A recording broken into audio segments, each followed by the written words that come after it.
Hello there, lovely people. There are 3 things that you need to remember when you're working with a difficult boss. Now, I'm not talking about a boss who might be a psychopath, who might be a bully. I'm just talking about someone who might be difficult. So the first thing that you need to remember is your boss, if they are quite difficult, just keep in mind that they are under enormous pressure to perform. So no matter what level of the organization you might be in, and DotPointz, we are tailored towards those of us who aren't typically in positions of power, but your boss is under pressure to perform because they have a boss. They might have a boss's boss who also has demands that come down the line. So just keeping that in mind helps you to understand that if you have someone who's quite a challenge to work with, it's not about you. It can be an awful lot about the pressure that they're under to deliver, whether that's projects, reports, numbers, statistics, data, whatever it is. So just keep that in mind. The second thing to remember is you can't change a difficult personality, but you can work with it. I once stepped into a temporary contract role where there was a very difficult manager, according to the staff, but actually I just saw him as someone who was no nonsense, didn't tolerate fools very well. So you kind of have to step back and go, you know what? What's this person all about? And just understand that you can work with just about any kind of personality, providing, of course, and I'm excluding anyone who might be a bully or,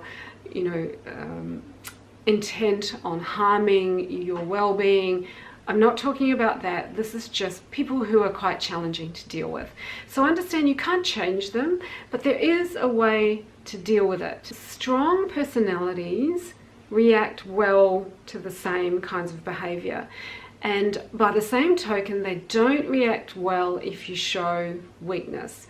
So in my experience, and I've had a number of really strong, powerful managers and bosses, and I watched them and I learned throughout my career. I didn't do this very well in my 20s.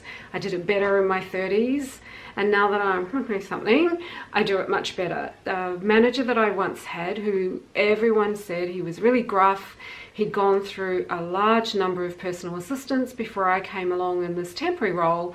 And I just saw him as a man who, as I said, just no nonsense, 1, 2, 3, let's get this done.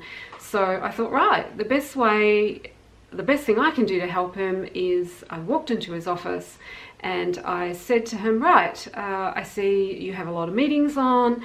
I help you better if I know where you are so I can take your calls.